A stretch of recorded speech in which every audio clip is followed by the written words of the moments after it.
Gimana mereka ini kenapa bisa jam segini Sudah jam datang? sudah jam 1 belum sampai belum. Bilangnya udah di belakang. Mereka belum makan semua. Lama banget datang. Kayaknya memang mereka sudah dari habis Jam 1 belum datang. Ada kabelnya belum? Nggak ada juga yang telepon.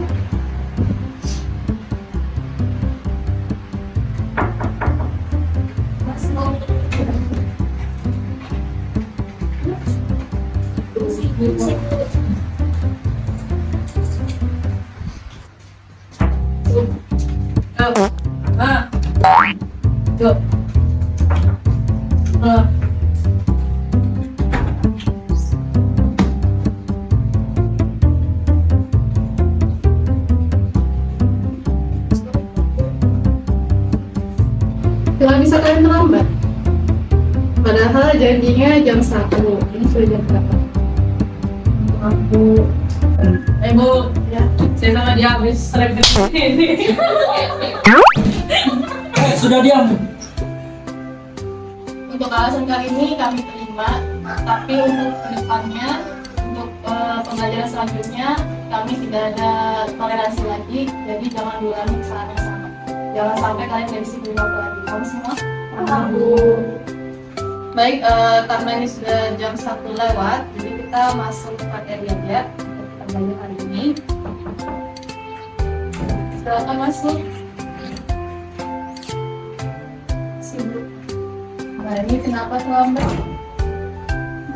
Saya lagi bantu orang tua tugas. Ya, kali ini kami kasih toleransi. Lain kali untuk kedepannya jangan sampai terlambat lagi. Ya. Silakan duduk. Baik, karena sudah lengkap semua, jadi ini sudah menunjukkan pukul 1:30. Kita mulai aja untuk materi hari ini, yaitu tentang teori bilangan, graf, dan juga relasi serta matriks. Nanti materi teori bilangan akan disampaikan sama saya, kemudian graf disampaikan oleh Yayan, dan juga materi matriks relasi disampaikan oleh Aidan. Bisa kita mulai semua? Bu. Baik, di sini kita masuk materi yang pertama, teori bilangan. Kalian bisa buka HP kalian masing-masing, pada saya share materinya. Untuk hari ini saya akan berikan materi yang tentang teorema Euclidean dan juga PBB dulu ya. Ya, Bu. Jadi di sini saya jelaskan. Bisa kalian lihat, bilangan bulat itu merupakan bilangan yang tidak mempunyai pecahan desimal. Jadi semisal 1, 2, 3, 4 sampai seterusnya itu merupakan bilangan bulat. Kemudian kalau bilangan real itu yang mempunyai titik desimal, kebalikan dari bilangan bulat. Seperti 8,0, 3,4 gitu ya. Di sini ada sifat pembagian pada bilangan bulat. Kalau kalian lihat, jika A habis membagi B, maka ada terdapat bilangan bulat C, B sama dengan AC. Di sini paham yang rumusnya ini? Paham, Bu.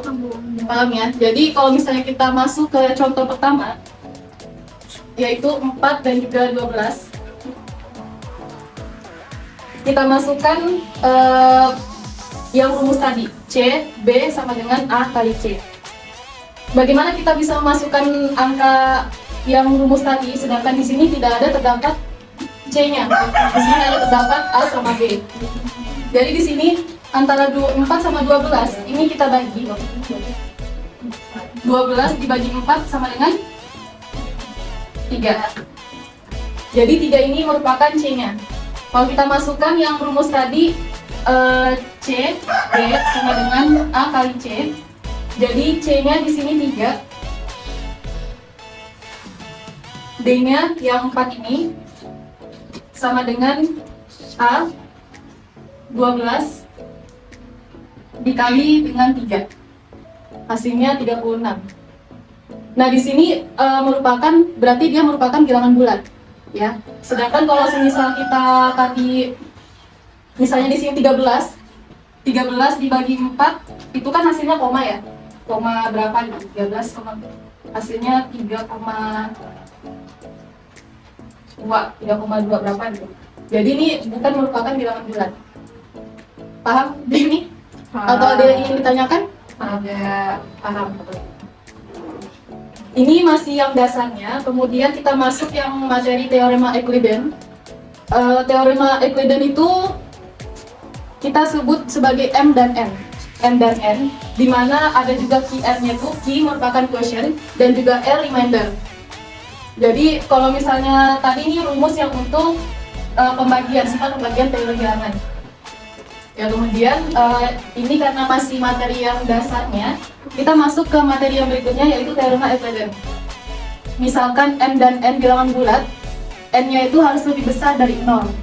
Jadi di dalam teorema Euclidean ini juga ada terdapat sebutan Q sama R. Q itu merupakan quotient dan R itu merupakan remainder. Kalau misalnya kita masukkan dalam rumus yang bisa kalian lihat di dalam PPT-nya, M sama dengan NQ per R. Mungkin kita bisa langsung masuk contoh ya. Contoh yang bisa kalian lihat di situ 1987 dengan 97. Jadi 1987-nya ini merupakan M, kemudian 97-nya ini merupakan N.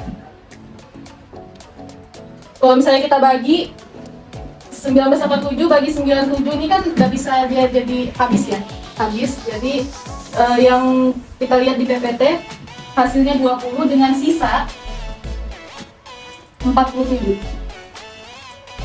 1987 dibagi 97, 20 dengan sisa 47. Kemudian kita masukkan ke rumusnya. Rumusnya adalah M sama dengan NQ N dikali Q ditambah R. M-nya 1987 sama dengan N-nya 97 dikali Q-nya berapa? Ada yang tahu? 20. Ya, 20. Kemudian R-nya adalah 47. Ya, jadi ini adalah merupakan teorema Euclidean. Jadi kalau misalnya kalian lihat di setelah rumusnya dengan 0 lebih kecil dari R dan juga lebih kecil dari N. 0 lebih kecil sama dengan R, lebih kecil N. Jadi R-nya ini harus lebih besar sama dengan dari 0, kemudian R-nya harus lebih kecil dari N. R-nya tadi yang ini 47 lebih besar dari 0, 47 lebih besar dari 0, kemudian lebih kecil dari N. N-nya tadi 97. Ya, 47 lebih kecil dari 97.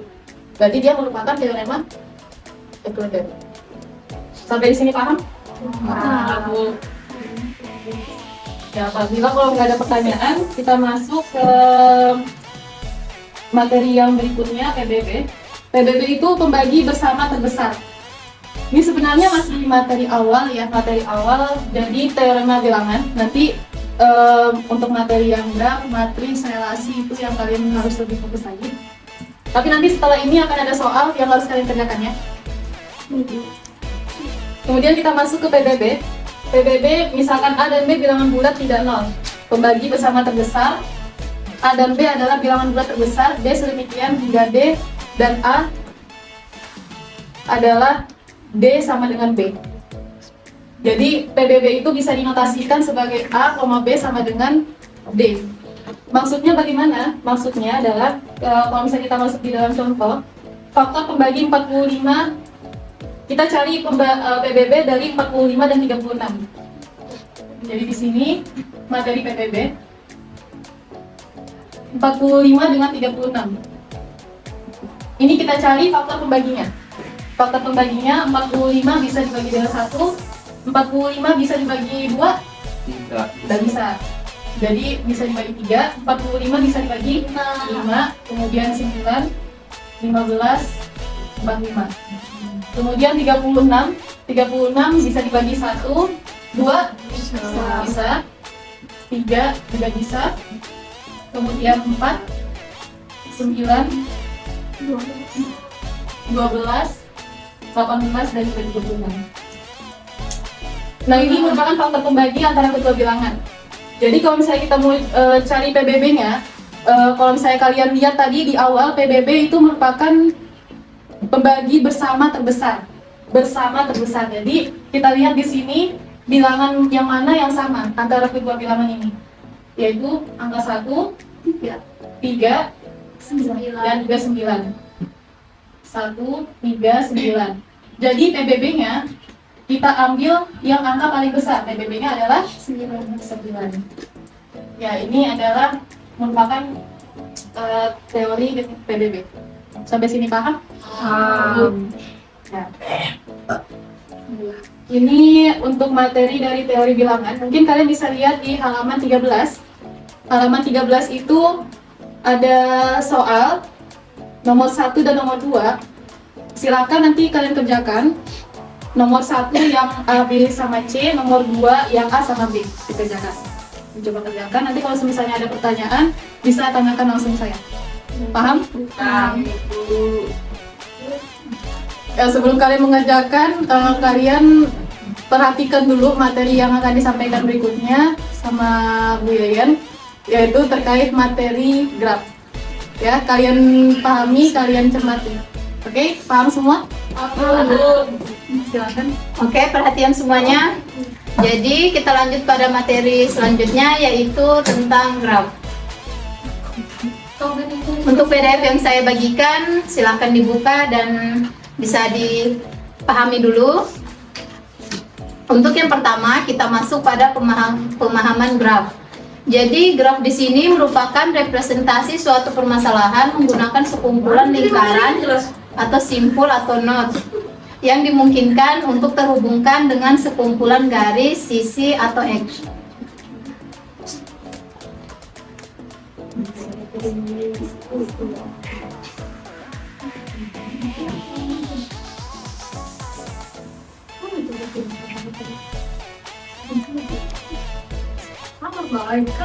Ini jangan ngabisin. Apa sih? Nah, jadi di sini saya ada contoh yang pertama ya. Untuk yang angka 10 ini dan juga yang 8, 7, 6, 9, dan 5 di sini merupakan suatu simpul. Untuk yang garis-garis penghubung ini merupakan suatu sisi atau edge. Apa? Merupakan yang garis-garis ini, garis-garis penghubung ini merupakan suatu sisi atau edge. Nah, lingkaran-lingkaran di samping disebut sebagai simpul atau not. Yang ini ya, yang angka 10, 7, 9, 5, dan 6. Sedangkan garis-garis yang menghubungkan lingkaran-lingkaran yang ada umumnya disebut sebagai sisi atau edge.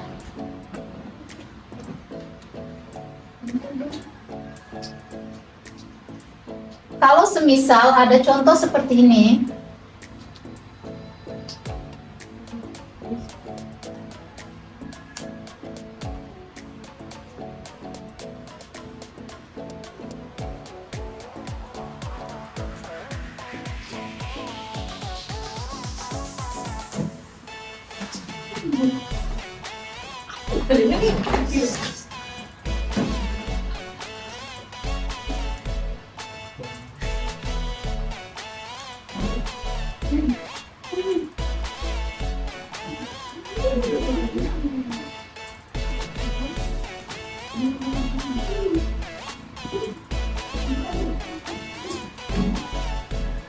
jika ada contoh seperti ini, titik-titik pada dasarnya menyimbolkan suatu lingkaran. Titik-titik itu dalam teori graf namanya simpul atau not. Jadi yang ada titik-titik seperti ini merupakan suatu simpul atau not. Sedangkan garis-garis yang menghubungkan setiap titik adalah sisi atau edge. Untuk bagian contoh ini apakah paham? Paham, Bu. Nomor apa itu, Bu? Kita lanjut pada materi selanjutnya.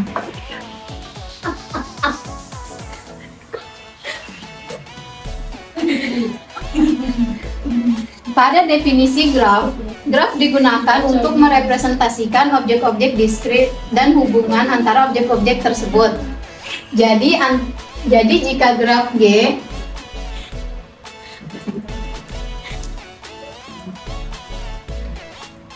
Nah, untuk ini memiliki makna bahwa setiap garis G, bahwa graf G terdiri atas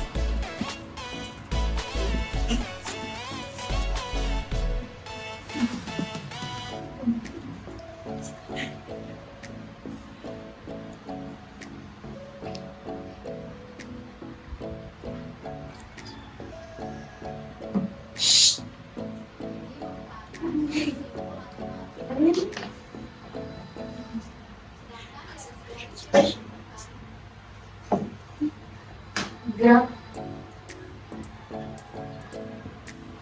Itu kamu. yang mana ini Kak? Iya. Iya, Nah, yang itu yang di bawah S1 E2 kan? Iya, S1 2. Tahu simpel. Yang di bawah apa? Jadi di sini makna dari graf itu terdiri atas V dan E. V ini merupakan himpunan tidak kosong yang dilambangkan dengan V1, V2, dan seterusnya serta Vn. Untuk yang E ini himpunan sisi yang menghubungkan sepasang simpul. Di sini dilambangkan dengan E1, E2, seterusnya dan En. Ya, mohon perhatiannya semua ya. Jadi untuk variasi graf di sini G1 ini dinamakan graf sederhana. Graf sederhana merupakan suatu graf yang tidak mengandung sisi ganda ataupun sisi gelang. Jadi di sini dia tidak mengandung sama sekali sisi ganda ataupun sisi gelang. G2 merupakan graf ganda. Graf ganda merupakan suatu graf yang mengandung sisi ganda. Untuk yang G3 ini dinamakan graf semu karena dia dinamakan suatu graf yang dikatakan graf semu apabila graf tersebut mengandung sisi berupa sisi gelang. Lanjut kita pada jenis-jenis graf. Untuk jenis-jenis graf itu ada graf sederhana, itu berdasarkan ada tidaknya gelang atau sisi ganda. Mohon perhatiannya, jangan sibuk sendiri ya. Ya, Bu. Untuk yang pertama, ulang di bagian mana? Ulang bagian itu yang tadi yang G3. Jadi G3 ini merupakan graf semu. Kita lanjut pada jenis-jenis graf berdasarkan ada tidaknya gelang atau sisi ganda. Graf sederhana itu tidak terdapat satupun sisi ganda ataupun sisi gelang. Contohnya pada G1 ini. Nah, untuk graf tak sederhana setidaknya terdapat minimal satu buah sisi ganda atau satu buah sisi gelang. Contohnya pada G2 dan G3. Kita lanjut berdasarkan orientasi arah pada sisi. Untuk graf tak berarah, sisi yang menghubungkan dua buah simpul tidak memiliki orientasi arah. Untuk graf berarah, setiap sisi yang menghubungkan dua buah simpul pasti memiliki orientasi arah, artinya ada titik asal dan titik akhir. Untuk yang tabelnya bisa kalian lihat sendiri. Di situ ada jenis, sisi ganda dibolehkan, sisi gelang dibolehkan. Nah, untuk yang pertama itu pada graf sederhana sisinya tak berarah, sisi gandanya dibolehkan, tidak. Sisi gelang dibolehkan, tidak. Untuk yang graf gandanya sisinya tak berarah, sisi gandanya dibolehkan, iya. Sisi gelangnya dibolehkan, tidak. Untuk jenis graf semu, sisinya tak berarah, sisi gandanya dibolehkan, iya. Sisi gelang dibolehkan, ya. Untuk graf berarah, sisinya berarah, sisi ganda dibolehkan, tidak. Sisi gelang dibolehkan, ya. Untuk jenis graf ganda berarah, sisinya berarah, sisi ganda dibolehkan, ya. Sisi gelang dibolehkan, ya. Jadi tabel di atas adalah resum dari jenis-jenis graf. Untuk semua kelima jenis graf di atas, karakteristiknya ditentukan oleh 3 buah parameter, yaitu bagaimana sisinya, apakah sisi ganda diperbolehkan atau apakah sisi gelang diperbolehkan. Jadi ketika kalian menentukan graf itu sederhana, ganda semu atau berarah dan ganda berarah, kalian bisa melihat dari sisi ganda dibolehkan atau sisi gelang diperbolehkan. Dari situ kita bisa mengetahui jenis graf tersebut. Untuk contoh penerapan graf itu pada pengujian program. Di situ kalian bisa baca dulu dan pahami bagian mana yang kalian tidak mengerti.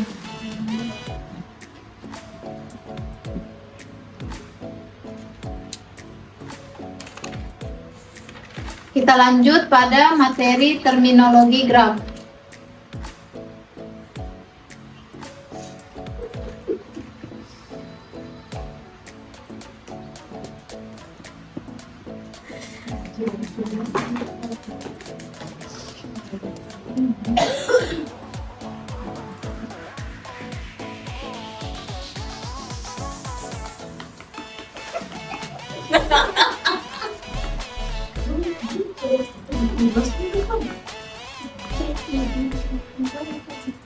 Bu yang di belakang ribet toh, Bu. Tolong diam ya, perhatikan ibu di depan. Asik ya Bu. Cepet dulu ini sialannya.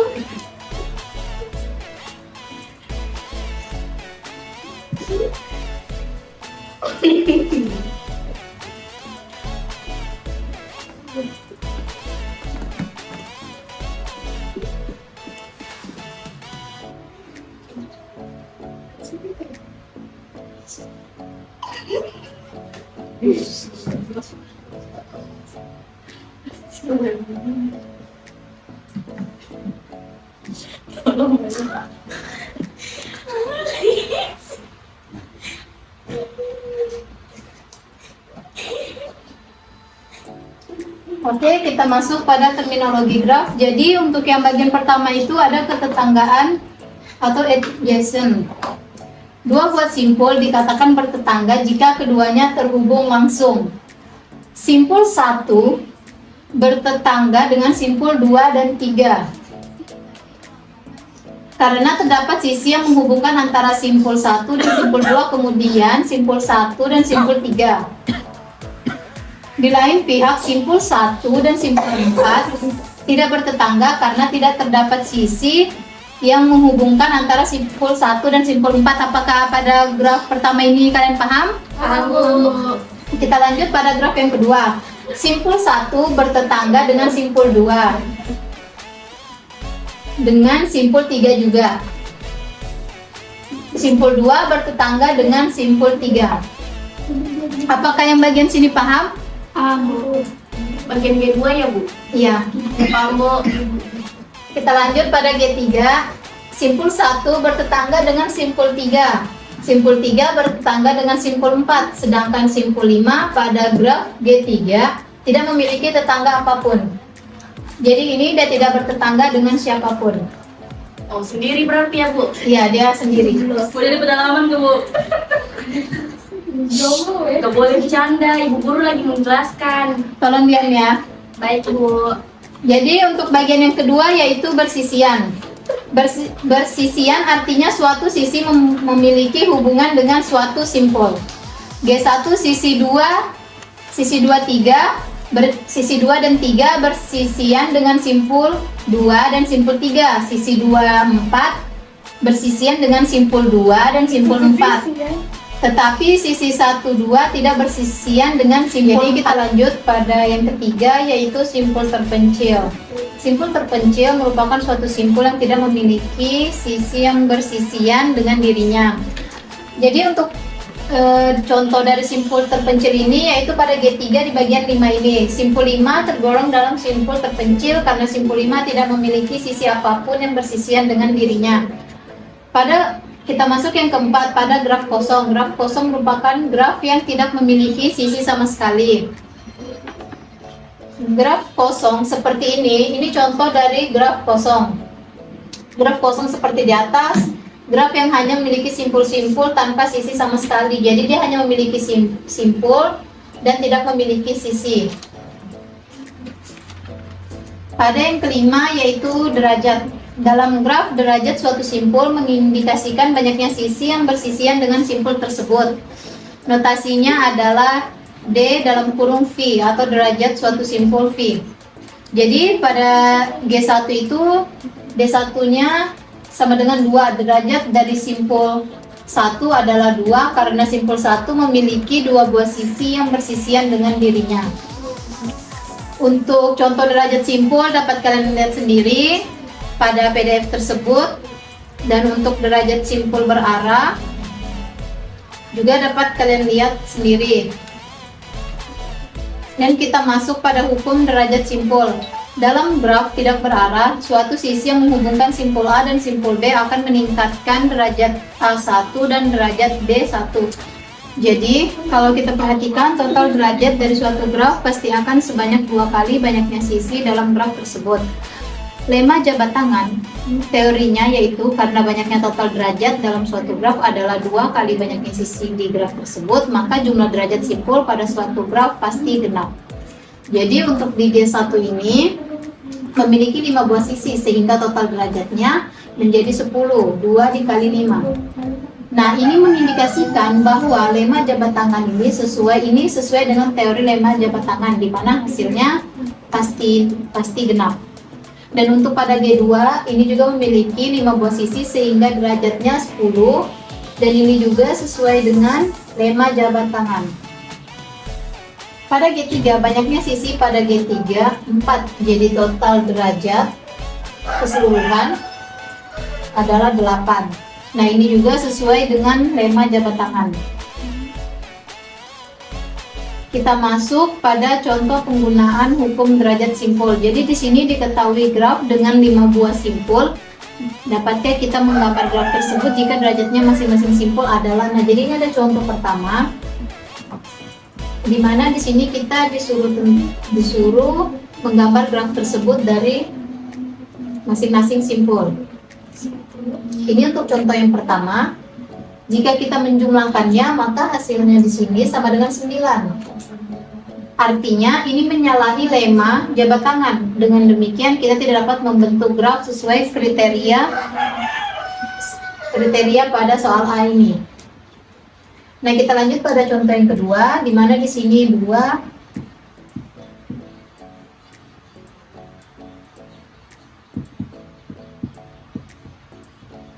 Jika kita jumlahkan, maka hasil di sini sama dengan 16. Dan di sini genap. Jadi karena derajat simpul totalnya adalah genap, berarti kita bisa membuat graf yang dimaksud pada soal nomor B. Jadi ini juga sesuai dengan aturan lemma jabat tangan.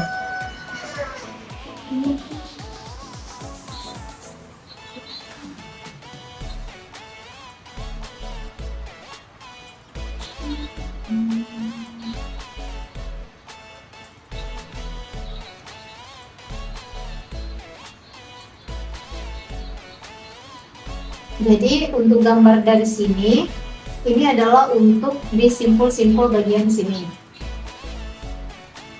Mungkin itu saja materi saya. Materi selanjutnya akan dibawakan oleh Akbar. Kita akan melanjutkan materi tentang matriks dan relasi. Matriks adalah susunan dari skalar elemen-elemen dalam bentuk baris dan kolom. Contoh matriks adalah sebagai berikut. Matriks A yang berukuran M sebagai baris dan N sebagai kolom, atau bisa dilambangkan M kali N.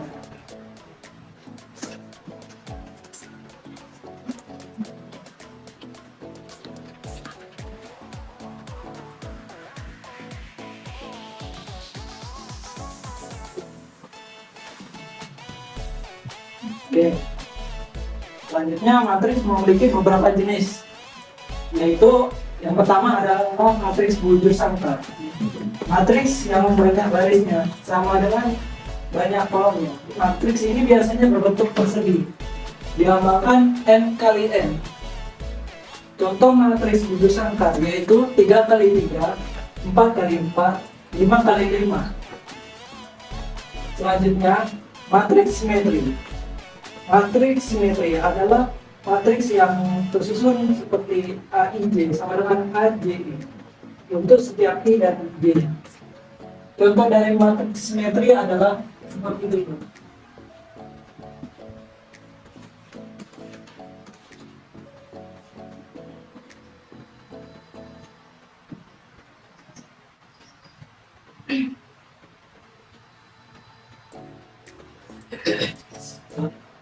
Oke, kita masuk jenis matriks yang ketiga, yaitu matriks 01 atau matriks biner. Matriks biner adalah matriks yang setiap elemennya yang hanya bernilai 0 atau 1. Contohnya seperti berikut.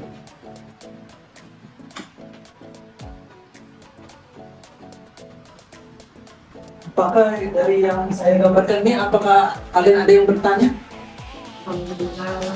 Atau kalian sudah paham? Pak. Oke. Kalau tidak ada pertanyaan, kita akan lanjutkan materi selanjutnya, yaitu materi relasi. Oke, selanjutnya kita akan masuk ke materi relasi.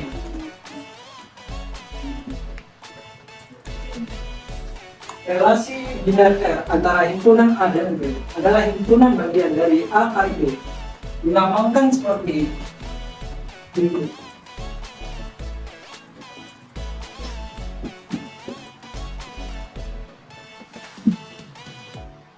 A relasi B adalah notasi untuk A sama dengan B elemen dari R, yang artinya A dihubungkan dengan B oleh R. A bukan relasi B adalah notasi untuk A sama dengan B bukan elemen dari R, yang artinya A tidak dihubungkan dengan oleh R. Himpunan A disebut daerah asal atau domain dari R. Himpunan B disebut daerah hasil atau range dari R. Contoh dari ungkapan dari relasi berikut ini adalah seperti berikut.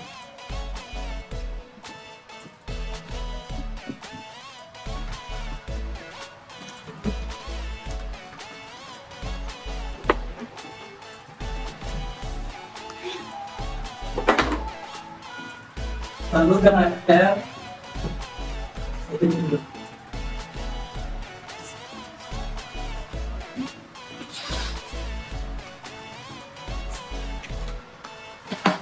Dapat kita lihat R merupakan himpunan bagian dari A kali B yang bisa dilambangkan seperti berikut.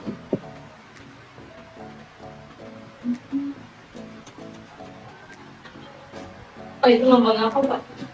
Ini merupakan lambang dari himpunan bagian.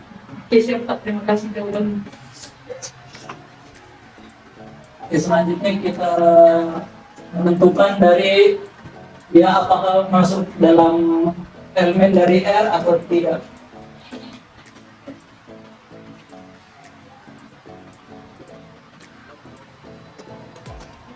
Ini merupakan artinya dari dua dan A itu merupakan dari elemen dari R, atau bisa dilihat dia dua relasi dengan A.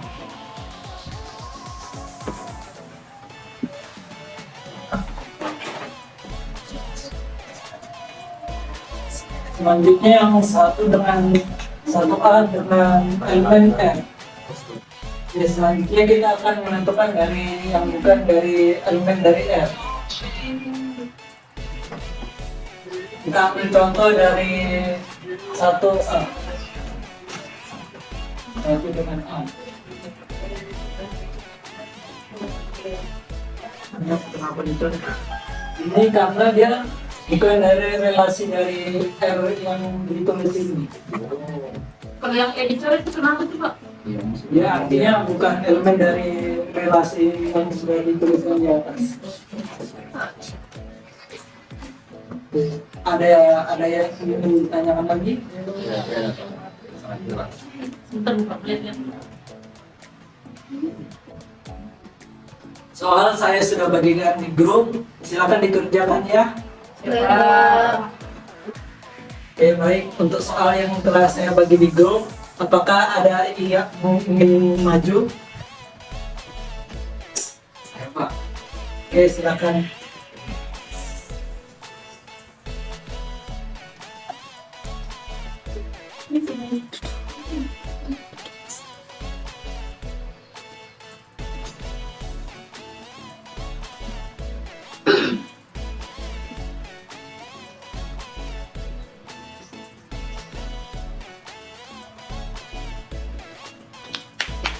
Oke, Mas Bro. Oke, jawabannya dari Akil ini sudah benar. Kita bisa lihat dari A kali B ini ada himpunan yang termasuk di R. Contohnya seperti A sama dengan 4, A sama dengan 5, dan B sama dengan 3. Dan untuk yang merupakan elemen R, artinya kita masukkan yang dari A sama 4, A sama 5, B sama 3. Dan untuk yang bukan merupakan elemen R adalah himpunan R yang selain dari yang dimasukkan di elemen R di sini, yaitu A sama dengan 3, B sama dengan 4, dan B sama dengan 5. Baik, Baik, Pak. Terima kasih, Pak. Ya, tadi sudah dipaparkan materi dari Bu Yayan, saya, dan juga Pak Akbar. Untuk yang materi pertama, apa ada yang mau maju? Ya, silakan.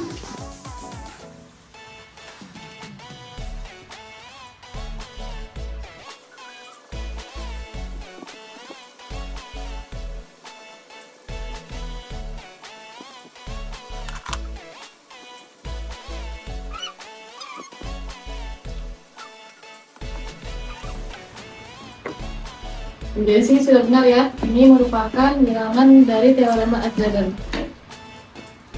Kita lihat dari 3 ini, dia lebih kecil daripada n-nya. Ya, lebih kecil daripada 6. Dari sini sudah pada paham semua? Paham, Bu. Nanti kalau misalnya ada pertanyaan bisa langsung temuin saya ya. Selanjutnya soal dari Bu Yayan.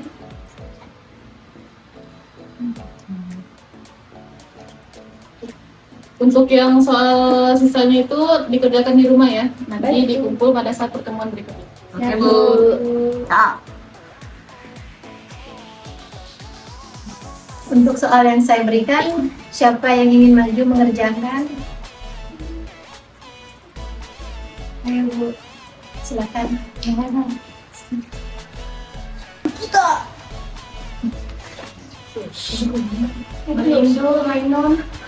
Berdiri, Bang. Datang.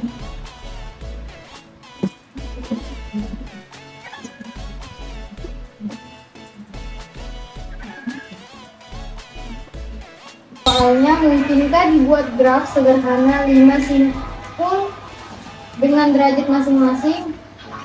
Simpul adalah untuk yang pertama ini tidak mungkin karena ada simpul berderajat 5 pada graf sederhana. Tidak dimungkinkan terdapat sisi ganda ataupun sisi belang. Artinya dalam graf sederhana yang terdiri atas 5 buah simpul, satu buah simpul hanya memiliki maksimum derajat 4. Kenapa? Karena pada graf sederhana satu buah simpul hanya memiliki 4 kemungkinan tetangga. Jadi suatu simpul dalam graf sederhana yang terdiri atas 5 buah simpul pasti hanya boleh maksimum memiliki 4 derajat.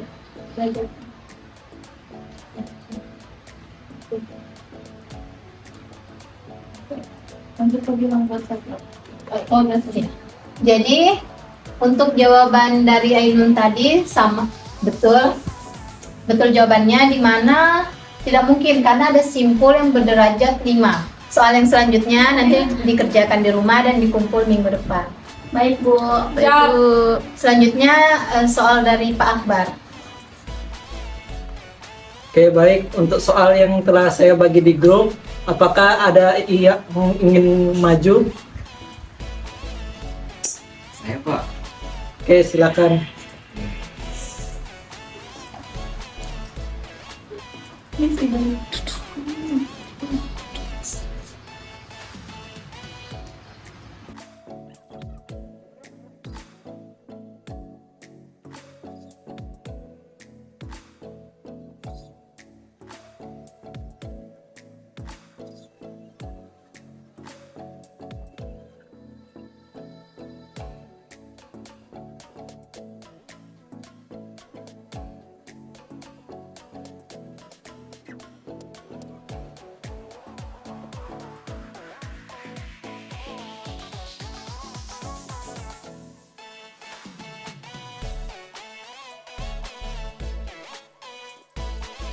Lu keren banget, Bro.